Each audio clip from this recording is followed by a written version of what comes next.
I want to help you develop your overall writing skills, and that is why I put together this 1-hour mega lesson covering a variety of topics. We're going to talk about tips to write professionally. I'm going to help you write more descriptive by teaching you many different reporting verbs. We're going to improve your academic writing as well as look at some common writing mistakes. So this lesson, it has it all. And if you are someone who would like to improve your writing skills, please subscribe, turn on notifications. That way I can become your teacher. My name is Wes. The channel is Interactive English. It's all about trying to help you reach your fluency goals. So let's begin with some useful writing tips, especially when it comes to writing professionally. Here are 13 tips to help you write professionally. And what we're going to do is we're going to start with the big picture, which is an idiom that means like the entire view of a situation or issue.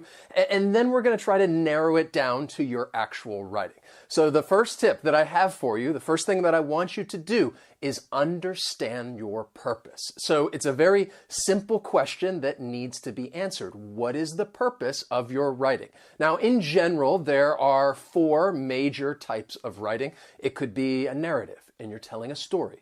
Maybe it's descriptive and you're trying to capture an event, or perhaps expository, you're giving facts and information, or even persuasive and you want to influence someone's opinion. Now, whatever your purpose is, you just need to have one, because without it, your writing is going to lack direction. It's like trying to understand what is your purpose for being here right now. You would like to improve your writing skills. The next tip that I have for you is that you need to know your audience.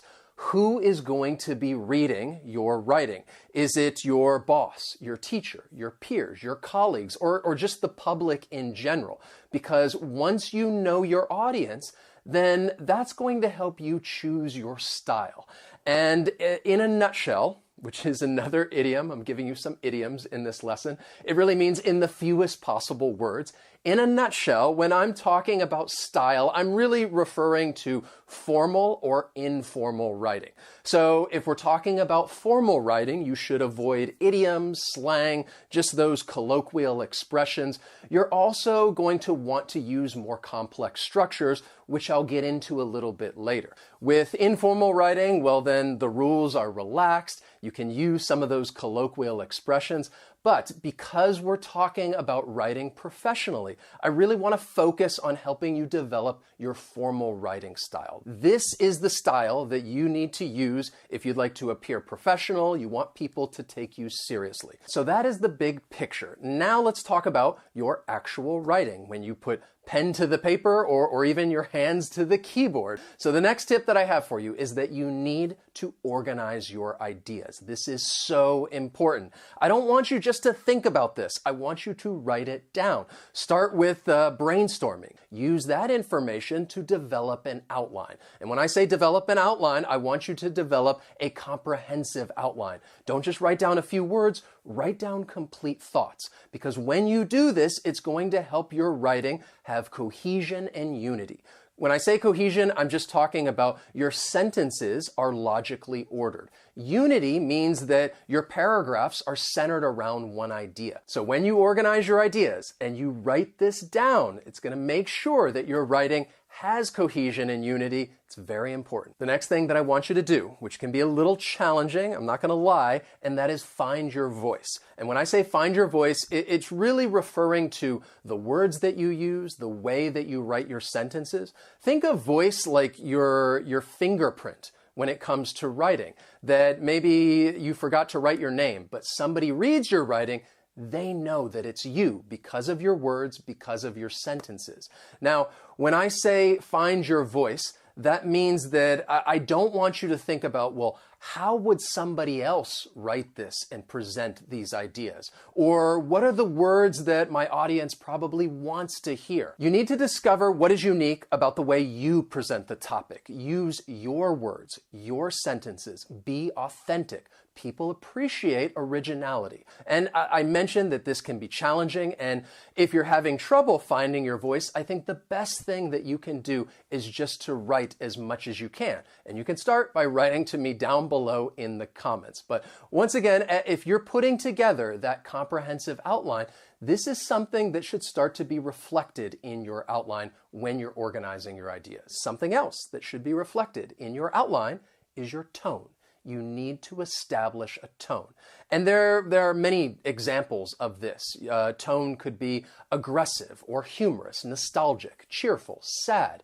And what this really does is it shows your attitude about a topic. No matter what topic you can have different tones, but you need to be consistent. You don't want to switch between an aggressive tone to a cheerful one, humorous, back to aggressive, all right? Writing is not a roller coaster. Don't think about it like that. Think about it more like you're traveling down this straight road, moving from one idea to the next, going from one paragraph to the next, which then takes me to my next tip, is that you need to organize your paragraphs. So I talked to you about organizing your ideas, and then you can take a closer look at those ideas and make sure that each paragraph is organized with a topic sentence, with supporting sentences, and then wrapped up with a conclusion.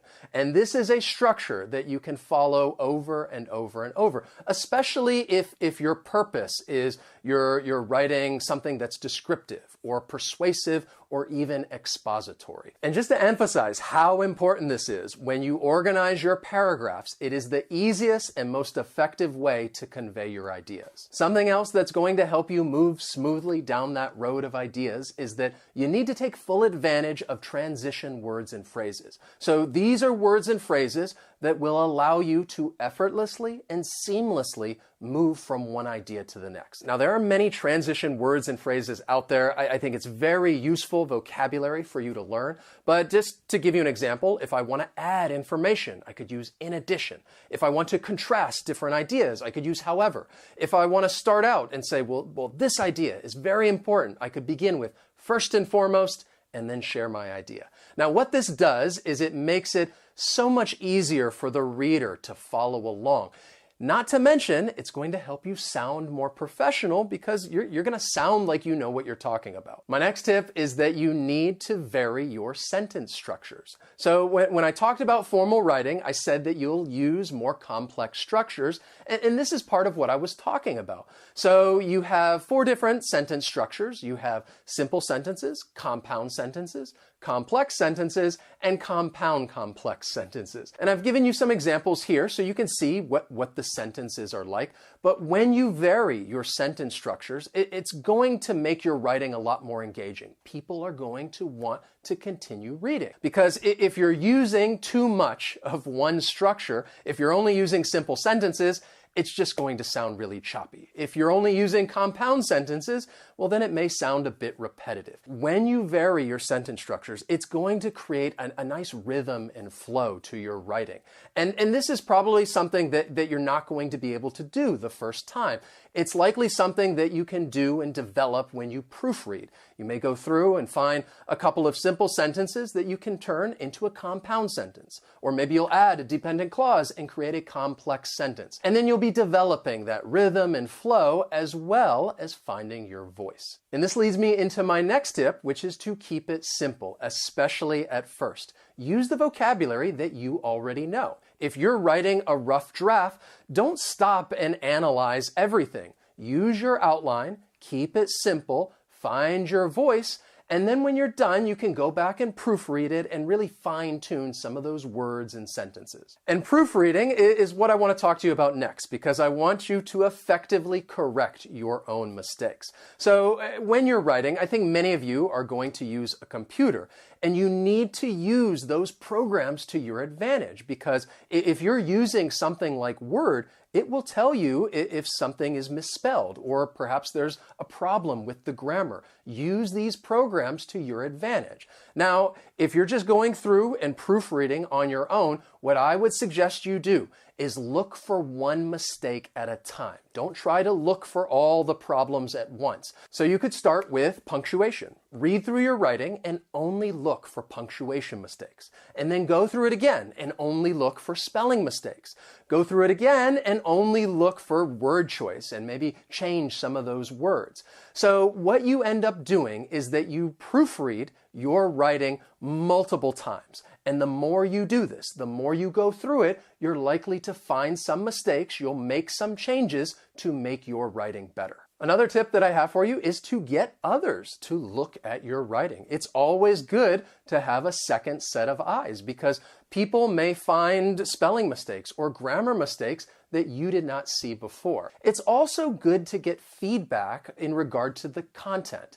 But one thing I would tell you is that remember, just because somebody gives you feedback about the content, that doesn't mean that you have to accept it. You can take it into consideration and then decide whether or not you would like to make the changes because remember, it's your writing, it's your voice. And then I think it is very helpful for you to maintain healthy writing habits. And there are two things that I think you should be doing a little bit each and every day. First, I think you should read regularly. This is going to help you distinguish between different writing styles. You'll get a feel for how someone else's writing is organized. You'll also be able to see how people use transition words and phrases, as well as varying their sentences and how that makes their writing more engaging. I also want you to write regularly. And this is something you can do writing in a journal each and every day, or like I said, you can write to me down below in those comments. It's going to help you develop and find your voice. You'll also be able to explore different purposes in writing, as well as writing to different audiences. In addition, you'll be able to practice correcting your own writing. Now that you have these useful tips to keep in mind, let's talk about vocabulary, because writing is a productive skill, which means vocabulary is important. And I want to help you write more descriptively when you're telling a story, because often there's going to be dialogue, and I want to teach you many different reporting verbs that you can use instead of just always using the word said.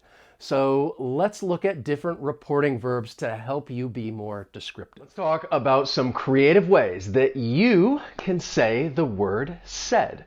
So why is this important? Well, first, it allows you to be more descriptive. It's also going to keep the reader's attention because these words are just more engaging. They're more captivating. And you will avoid redundancies because you don't want to keep saying he said, she said, we said, they said. You need to mix it up. So let's begin and say that you would like to persuade someone to do something or think something. Here are some verbs to help make your writing more descriptive. You could use pleaded. And this is when you're making an urgent or emotional request. Like, don't leave, he pleaded. This is very similar to the next one, which is begged. Except I feel like begged is probably a little stronger than pleaded. But once again, this is a strong way to make an urgent request. I want a balloon, the child begged. So in this case, it's just more descriptive. I'm capturing that feeling. I want a balloon, the child begged. This is something that, well, yeah, my child told me last week. You can also use entreated, which means to try hard to persuade someone to do something. Now, this verb, it's probably not as common as these others. However, it's still very useful because it's specific. And if I want to capture a direct quote, I could say, if you help me with the presentation, then I'll work your weekend shift for you, he entreated. And then we have the verb implored. This means to ask someone to do something or not to do something in a very sincere and emotional way. Think about this situation. Say that a woman gets pulled over by the police for speeding and she's getting ready to get a ticket. So she says, "Please don't give me a speeding ticket," she implored. So she's imploring the police officer not to give her a ticket and doing this in a sincere way. And of course, I had to include the picture of that dog because I think this is a good association with these verbs because dogs may plead for things or beg for things or implore their owners to do something. Let's continue with some more verbs if you'd like to persuade someone. You could use beseeched, which means to ask for something in a way that shows you need it very much. I need this raise, he beseeched his boss. Now, this is not the most common verb in the world, but once again, it helps you get that variety. Same with the next verb, cajoled. This means to persuade someone to do something that they might not want to do, and you're persuading them by just talking pleasantly and nicely, like, please, pretty please, say yes, she cajoled. So this is a good reporting verb that I could use if I want to capture my little girl's direct speech. If she wants something and maybe I don't want to give it to her, she might cajole me into giving it to her. Please, pretty please. The next two verbs I think are definitely more common. Insisted. This means to say something firmly, especially when others either disagree or just oppose what you're saying. I want to see my client, the lawyer insisted. So in this context, it makes me think of a situation in which somebody is asking more than once and then they start insisting. The next verb, I think, is similar, but it's a bit stronger, demanded. This means to ask for something forcefully and really in a way that you don't expect to be refused.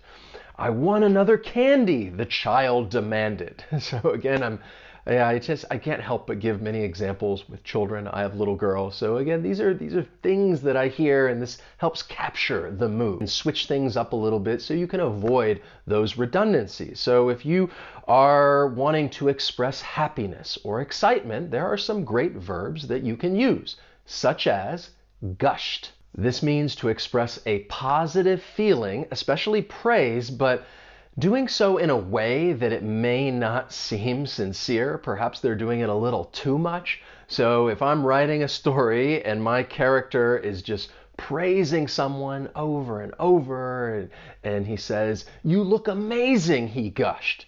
Right? That tells the reader that perhaps they're going a bit overboard, it's a little too much, and maybe the other person does not find it all that sincere. Then we have cheered, which is to give a loud shout of approval or encouragement. We won, she cheered. All right, really expressing that happiness. And I think this verb is commonly used in the context of maybe a competition and you're really trying to encourage others. Then we have the verb touted. It means to advertise, talk about, or praise something repeatedly.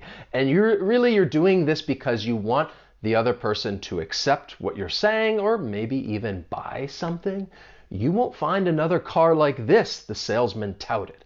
So in this case, it's like, well, the salesman's really proud of the car. They're really happy about it and they're kind of advertising it, they're praising it. Yeah, you won't find another car like this. So this is a good verb for that context. Then we have these three verbs, which are somewhat similar, but also express happiness. And in all of the examples, they really provide that extra bit of information to show you that, well, that something is funny, like laughed. It means that you are smiling and making sounds. You believe that this is a funny situation. I knew it was you, she laughed. We also have the verb chortled, which is not as commonly used. It means to laugh and really just showing some satisfaction. Did you hear the news? She chortled. Giving that extra information that this news is funny, it's satisfying. And then there's the verb giggled. This means to laugh repeatedly in kind of an uncontrolled way. I think it's perhaps not as strong as saying laugh, but again, this is something we all do, giggle. We all giggle from time to time. Where did you get that hat? He giggled. I'm telling you that this hat, maybe it looks a little funny, which is why he giggled. Here are some more verbs. Proclaimed. This means to announce something officially, especially something that is positive. This is the start of a new beginning, he proclaimed. Another verb, announced, which means to make something known or to tell people something officially. We got engaged, she announced. All right, really happy news. There's also the verb declared, and this means to announce something clearly, firmly, officially, publicly. I could say, we made it to the finals, the coach declared. So with each of these verbs, they may be used interchangeably depending on the context, but it's still good to get that variety. Let's move from happiness to sadness. If you want to show that you are upset about something, there are many different verbs that you could use, like pouted. This is when you want to show that you are annoyed and you're pushing your lips together and really pushing out your lower lip, like, and you're just unhappy about something. I want some ice cream, the child pouted. You can also use the verb complained, which is very common. It just means that you're saying that something is wrong or just not satisfactory. We don't want to work over the weekend, the employees complained. All right, it's not a good situation. I would complain about it as well. If you want to emphasize that sadness, you could use a verb like sobbed. It means to cry noisily, and you're really taking these deep breaths. So think about this situation. If someone says, I worked so hard on this project and now it has been destroyed in a matter of seconds, she sobbed. You could also use cried, which means you are, producing tears and expressing that strong emotion. She told me it was over, he cried, and really conveying that sadness. Let's keep it going with some more sad verbs. Keep building your writing vocabulary with verbs like lamented. And this means that you are expressing sadness and really just feeling sorry about something. And I think that's a key part of it, just feeling sorry, maybe a little bit of regret. I should never have accepted the offer, he lamented. You could also use the verb sneered when talking about someone or something in an unkind way that shows no respect. Is that the best you can do? She sneered. So it's not a good thing to sneer at someone, but it does. It really captures that emotion. Whined is making that long, high, sad sound. I'm sure you can think of someone from your life who has whined before. My ice cream melted, the boy whined. You're really sad and upset about this. And then there's the verb bemoaned. This means to complain or express sadness about something. Great verb to use from time to time. Our department has to lay some people off, the manager bemoaned. All right, the manager's not happy about this situation, bemoaning this situation. Now let's raise the noise level and talk about, if somebody's being loud. You could use verbs such as shouted. This means to speak in a loud voice, especially when you're in a situation that, it's very noisy around you and you want others to hear, so you have to shout. We won, they shouted. So in this context, I feel like the atmosphere is very noisy and he's very excited and just shouting this. We won. We also have the verb exclaimed, which means to shout something suddenly because of surprise, fear, or pleasure. That's not fair, she exclaimed. In this situation makes me think, perhaps she's a little surprised. That's not fair. And then there's bellowed, which is to shout in a loud voice. Who's there? He bellowed. Tells the reader that, this is a very loud voice when someone bellows. Let's move on with some more loud verbs like yelled. This means to shout and make a loud noise because you're angry, you're in pain, maybe you're excited. Get out, she yelled. In this case, it makes me think she's not happy and I should probably get out. Then there's the verb screamed, which is similar to yelled. You may use these verbs interchangeably, but let me give you a different context. If people say, help us, they screamed. And in this situation, they are screaming for help. And then there's the verb hollered. This means to shout loudly. Pass me the ball, he hollered. And you really want to get someone else's attention when you're hollering at them. Pass me the ball. Let's now bring the noise level down a little bit and talk about some verbs that you can use if you want to say someone's trying to be quiet. Like this verb right here, murmured. Murmured just means to say something very quietly. I love you, the boy murmured. And in this context, it makes me think that, well, the boy's a little shy. Perhaps he doesn't want the other person to hear it, but he really just still feels the need to say it, and he murmurs this. Then we have the verb muttered. It means to speak quietly in a low voice so that it's not easy to hear. And when I think about this verb, muttered, I think that people do this because they don't really want the other person to hear what they're saying. It could perhaps cause an argument. So if we are in a classroom and maybe a teacher gets angry and they call a student lazy, and the student's a little upset. You're the lazy one, the student muttered. And they say it in that low voice because they don't necessarily want the teacher to hear, and that's why you would mutter something. And this verb is also used in the phrase to mutter something under someone's breath, which has the same meaning.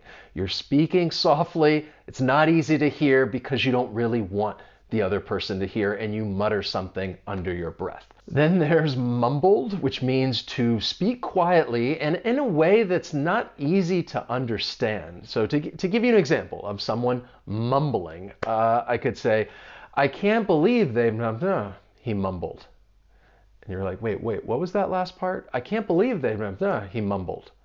So when I'm mumbling, it's kind of like you're just trailing off and you just don't understand what someone's saying because it's like they're trailing off, it becomes quieter, and they may be mixing some sounds together and you're like, wait, what was that? Can you say that again? And then there's whispered. Okay, if somebody's really trying to be quiet, whispered. It means that you are speaking quietly, really so only the person next to you or close to you can hear what you're saying, and you would whisper something. Don't tell anyone, she whispered. So this is a very common and a great verb to use if you really want to show that somebody's trying to be quiet. So I just gave you many different verbs that you can use instead of saying the verb said. These are very useful reporting verbs that'll really help you improve your writing. They're more descriptive, they're more precise, and it's just going to make your writing that much more captivating. I know I just gave you a lot of vocabulary, and I do not expect you to memorize all of it. The goal is just to be aware that there are many different reporting verbs that you can use to help you be more descriptive. Now, I want to switch gears from descriptive writing to academic writing. And I know I've talked to you about different tips to help you write professionally, but I really want to do a deep dive to help you improve your academic writing skills. And it doesn't matter if you're a student or a working professional, this information will help. I want to talk to you about some very useful tips that's going to help you immensely improve your writing. Really, it's going to help you greatly improve your academic writing and develop those skills. And I know that when I say academic writing, you may think of university, which is where a lot of academic writing is done. But this is also very important in a more professional setting, a business setting. So these tips will help. So let's begin with the first tip. And I think this one is very important, which is why I've put it at the very beginning, and that is to be concise. And what it means to be concise is that you are stating the information clearly and you are using as few words as possible. So really, you just avoid wasting words. And I think this applies to so many different things. So let me give you an example with these video lessons. Before, a long time ago, when I first started doing these lessons, I thought that, well, the longer I could make them, then that would just make it better and more people would be watching them. But what I realized once I started doing this is that I shouldn't be trying to make the lessons longer. I should try to give you the information. I should try to teach you the lesson. And then whenever it's finished, then, well, that's how long the lesson is. And that's the same with your writing. You should be concise. State the information and try to use as few words as possible, because why say something in 10 words when you could say it in 5? And one way that you can do that, that's going to help you be concise, is to use action verbs. So let me give you some sentences so that you know what I mean. A simple way that you can avoid using too many words is to stay away from the TION words. And I'm not saying that you should never use these, but really just keep this in mind because it will help you cut down on unnecessary words. So if I were to say the report provided an explanation for these unusual results, you see that TION word explanation. Well, I can just make that an action verb and say the report explained these unusual results. I've said the same thing. It's more concise. I've used fewer words, and you're still saying the information clearly. Another reason why it's very important to be concise is because it's going to help whoever it is that's reading your writing, it's going to help them more easily understand what you're trying to say. The final thing that I'll say about this is that you should try to use the vocabulary that you already know. I think quite often people will try to look up words that are more difficult, that sound more academic, intelligent, and they put that into their paper, even if it's a word that maybe you don't even know. Try to avoid doing that. Use the vocabulary that you already know. It's going to help you say things clearly and be concise. The next tip that I have for you is to organize your paper. This is going to help you carefully structure your writing, and all you need to do is create an outline. It's as simple as that. And I cannot emphasize this enough because often I think many people will just skip this part of the writing process. I used to teach IELTS, and IELTS is a proficiency exam, and part of the exam you have to write, and it is timed. And I would work with students to help them try to achieve a high mark. And what I would always tell them is that at the very beginning, just take 5 minutes, organize your paper and write down, create a quick little outline about what you want to say before you start writing. And so often they would tell me, well, I just don't have time. There's no time for this. I just need to start writing. And when I would read their writing, I could see the lack of organization. Some of the ideas would overlap, and some points were not even connected to their main thesis. So I think without organizing your paper and saying, okay, this is what I'm going to talk about first, second, and third, it's very easy to lose track of where you want to go.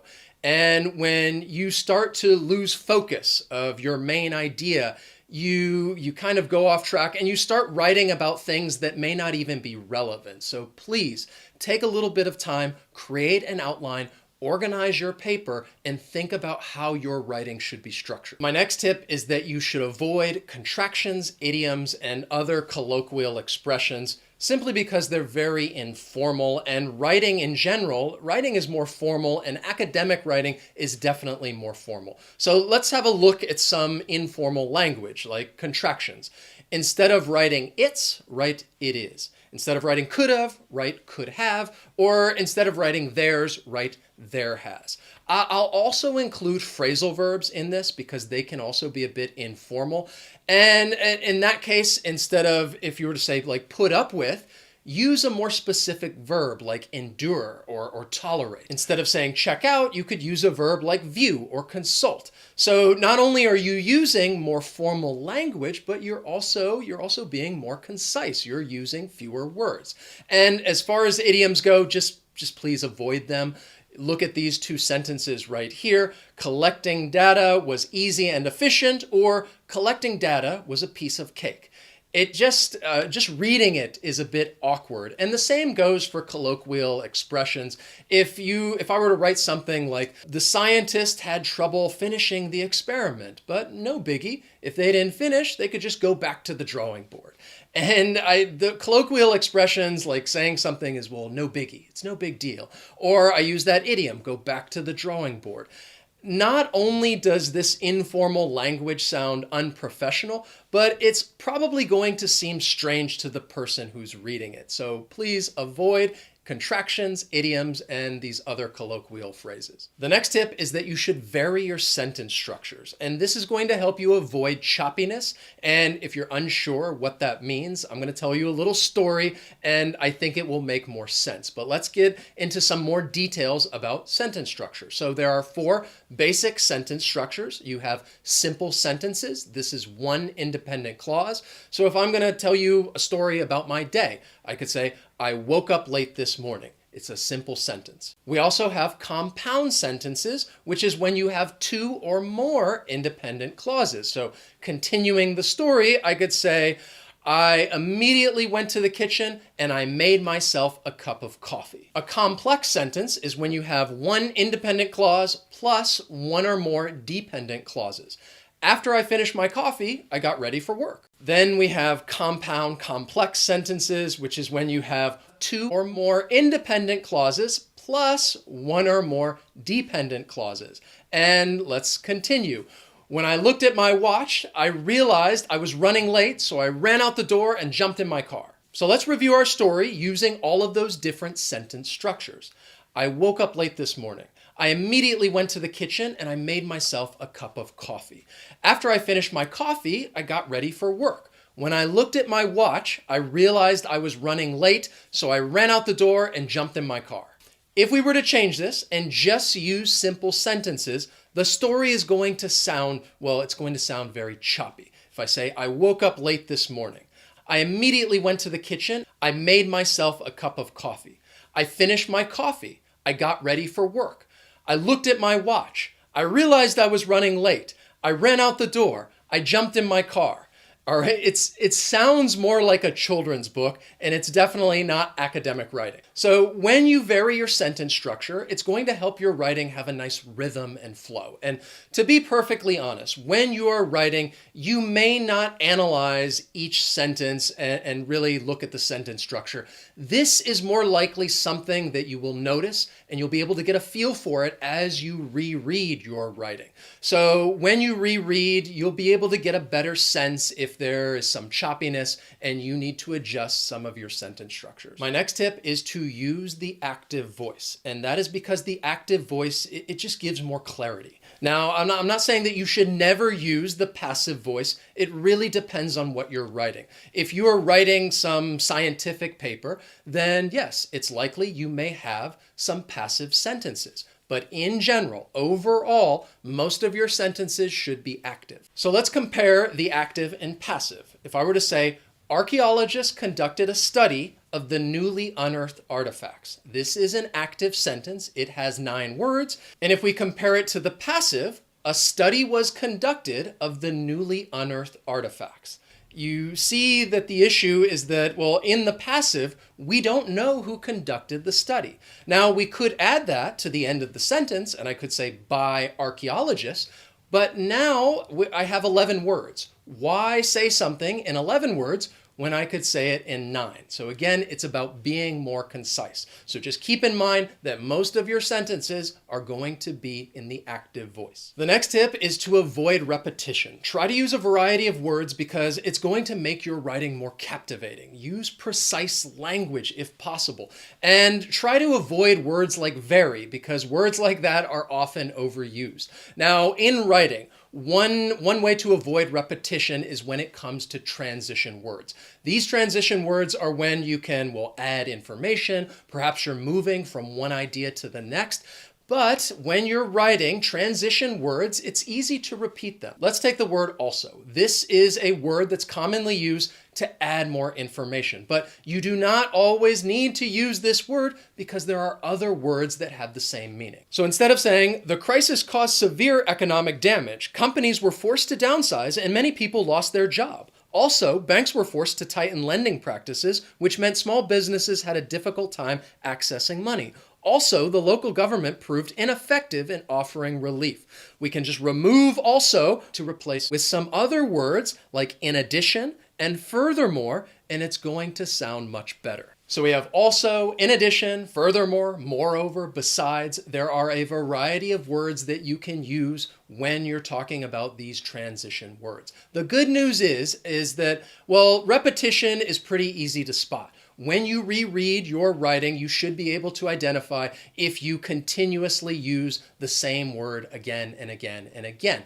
And really, unless you're writing a poem, there is no good reason to continuously repeat words over and over. Just remember this famous saying, when you avoid repetition, your writing won't suck.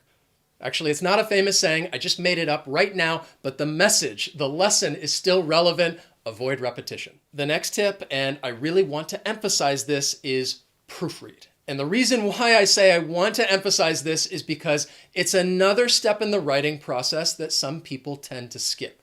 And the reason why it's so important to proofread is because you're able to do some of the things that I've already talked about. You're able to get a feel for the sentence structure that you use. You're able to spot some of the words that you may have repeated. Most of you are probably proofreading because you want to correct mistakes. So in that case, I have a bonus tip for you, and that is read backwards. Go to the very last sentence, read that one, try to look for mistakes. Go to the next to the last sentence, read that one, look for mistakes, and just continue reading backwards until you get to the beginning. And the reason for that is because you're really isolating the sentence, and you're able to look for spelling mistakes, grammar mistakes, punctuation. And in short, when you read backwards, you're focusing more on the text and not the ideas. So proofread forward from beginning to end if you want to get a feel for the rhythm and flow of your writing. Make sure that your ideas are logically ordered, as well as check for repetition. Proofread backward if you want to really focus on the text and check for grammatical errors. And most importantly, just make sure that you proofread and do not skip this step. So I hope that you found these tips and suggestions useful, because I definitely think this will help you immensely improve your academic writing. So let's practice some of the things that we've been talking about in this lesson. And the way that I would like to practice is by correcting some common writing mistakes. Now, I'm sure that you may have heard the expression, practice makes perfect, so let's do that right now. I want to talk to you about some common writing mistakes and see if you can identify them. But most importantly, I also want to talk about how you can fix these mistakes and really just try to avoid them altogether. These are the directions. So I am going to give you a sample writing, and I want you to read the sentences, read what I have for you, and see if you can identify all three mistakes. So in each writing sample, there are three mistakes. But not only that, I also want you to identify the common writing mistake. Like, what is the overall problem? What is the overall issue? And that's really going to help you try to go through your own writing and tell you what to look for, some of the things to keep in mind to help you improve your writing and help you correct some of those mistakes. So let's just jump in. I think as we go through this, you'll get what I'm talking about. So the first one is this right here, this little writing sample. So I'll read this as is. I'll give you a moment to think about, well, what are some of the mistakes? Write them in the chat, and then we'll talk about the overall problem. So here is the first writing sample. Neither John nor Mary are at school today. John is a good friend who always asks for help. I am happy to give my friend a hand from time to time. However, Mary usually tells me that he don't need my help and should do his own work. So in these sentences right here, there are three mistakes. And I want you to think about, well, what are the mistakes? And all of these mistakes are similar. I think the one thing that stands out, which you can probably see, is that he don't. Let me show you all three, and we'll talk about the general, topic, the category. So what I'm really referring to, the three mistakes and what they have in common is that they all deal with subject-verb agreement. So the first sentence, there's that first mistake. Neither John nor Mary is at school today. When you're talking about that phrase, neither or nor, if we have a singular subject, in which case John is singular, Mary is singular, we're going to use a singular verb. Neither John nor Mary is at school today. And if it were a plural subject, like neither children nor adults, then you could use that plural verb. The next sentence, John is a good friend of mine who always asks for help. We need that S at the end. So who is referring to John? In this case, again, it's singular. John asks, who asks. And then down there at the bottom, however, Mary usually tells me that he don't. This is a common mistake that I see in writing, but also in spoken English, when people want to use that negative and they're talking about he or she, and I'll hear people go to and use don't instead of doesn't. So just something to keep in mind. But the first common mistake that I often see when it comes to writing is just subject-verb agreement. Does the subject agree with the verb? And that's something you should look through as you go through your writing to make sure that they do agree. The next one, please let me know when you're ready to talk. I think there is much that we need to discuss. It's been a difficult time for both of us. To be honest, I don't know if I can forgive you for your many mistakes. And there are 3 mistakes in this little short passage right here, and they all have one thing in common. So the 3 mistakes all have to do with contractions versus possessives. These are words that they sound the same, but they have a different meaning. You're the contracted form, or you're the possessive form, or it's the contracted form, or it's the possessive. So in that first sentence, please let me know when you are ready to talk. You're ready to talk. We need that apostrophe. So it's with an apostrophe there are 2 contracted forms. It could mean it is, or it could mean it has.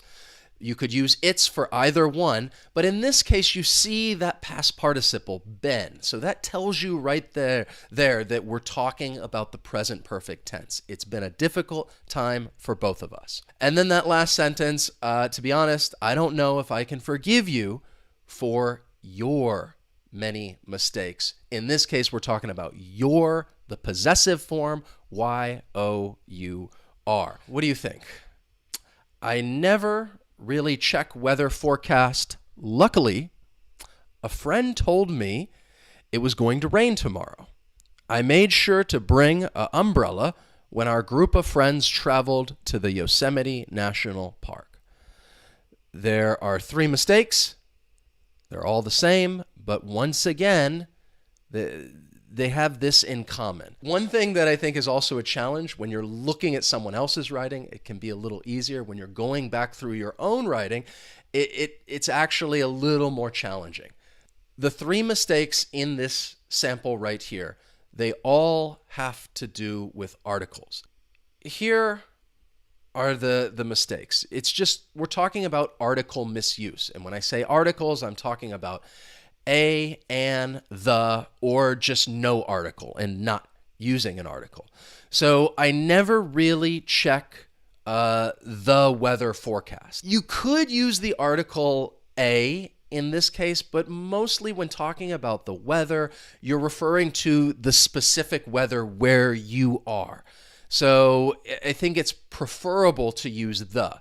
I made sure to bring an umbrella. An umbrella. All right, we're going to use that article an instead of an umbrella when our group of friends travel to not the Yosemite National Park. It should be no article.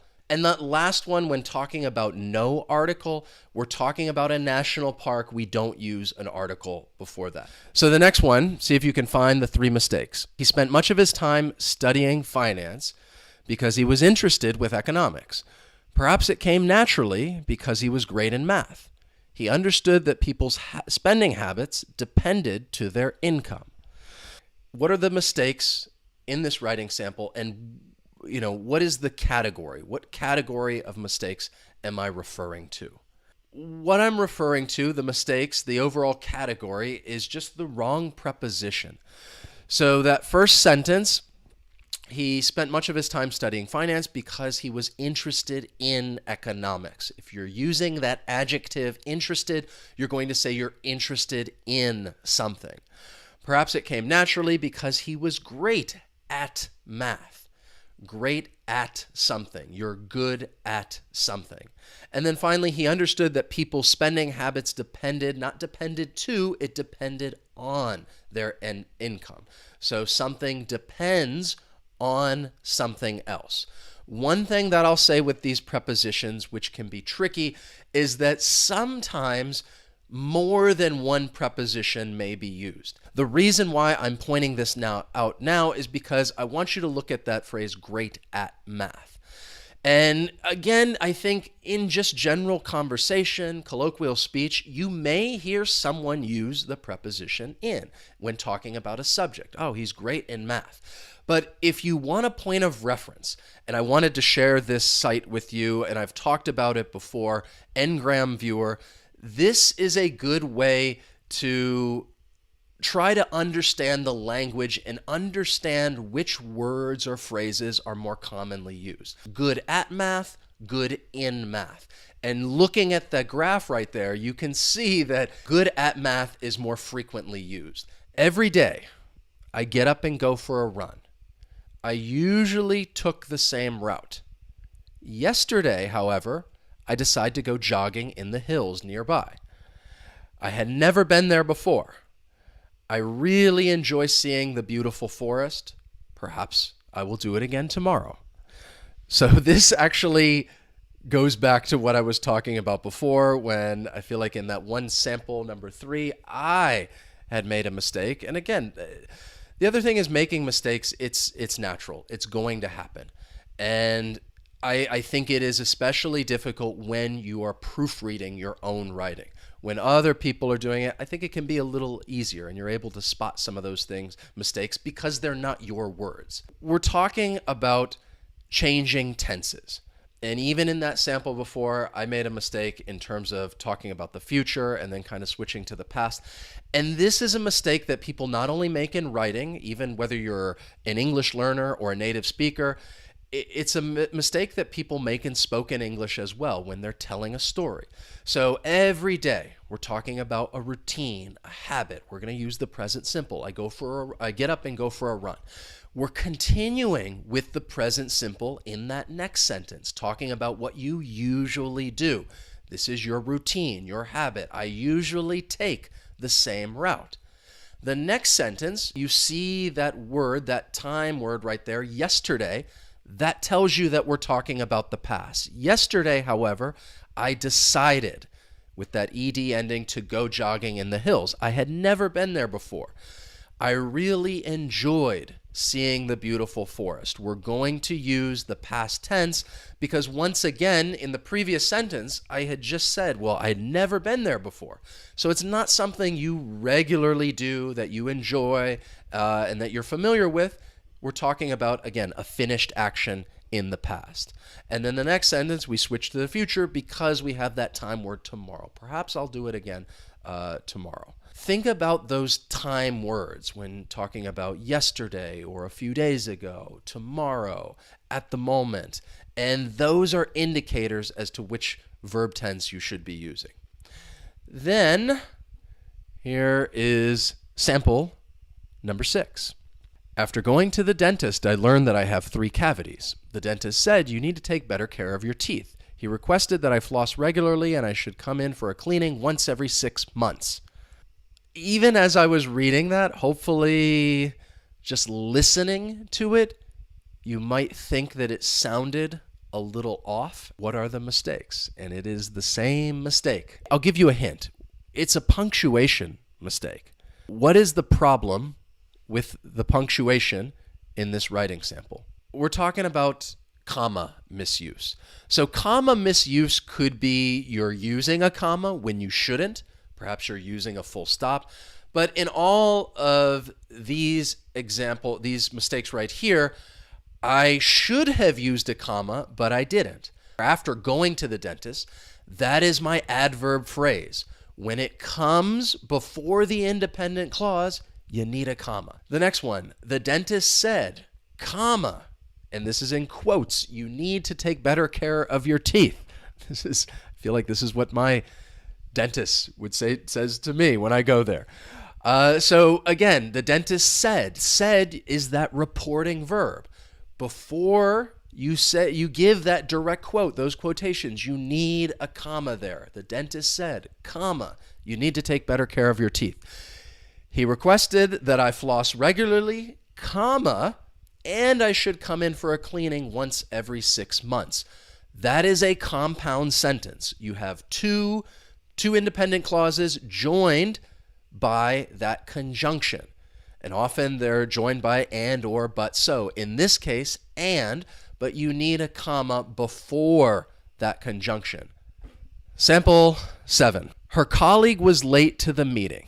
She was attempting to purchase some time in hopes that he would arrive. Clearly, she was not prepared to make the presentation on her own. This would certainly have a negative effect on their upcoming work evaluations. So identify the mistakes and then think about, well, what category would this fall under? Some of these may be a little more difficult than others, but I think if you find one, you can start searching for those others. So the 3 mistakes are right here. All right, we're talking about the wrong word. You're just using the wrong word. A lot of times this happens with collocations, words that are frequently used together. The first mistake in that second sentence, she was attempting, instead of purchasing some time, we're talking about the phrase to buy some time. And buy and purchase, they're generally synonyms. But in this case, it's a fixed phrase, to buy time, which means to delay, or you're trying to avoid doing something. You're trying to buy some time. So that's why I said think about the situation. She's in this meeting. She's trying to buy time because her colleague's not there. Clearly, she was not prepared to give the presentation on her own or do the presentation. Now, what makes this tricky is when talking about a presentation, I just mentioned collocations. You could use the verb make, give, or do depending on the context. So let me be a little clearer. To make a presentation would really be creating the presentation. If you're talking about give, in that case, you're really referring to presenting, and you're actually in front of your audience speaking, and you are giving the presentation. With the verb do, it can really refer to either one. Who's going to do the presentation, like give the presentation. Or you could say who's going to do the presentation, as in make it and create it. It makes sense why some of these simple mistakes are made when it comes to these collocations. It can be a little confusing. And then at the end there, this would certainly have a negative effect. Effect with an E is a noun.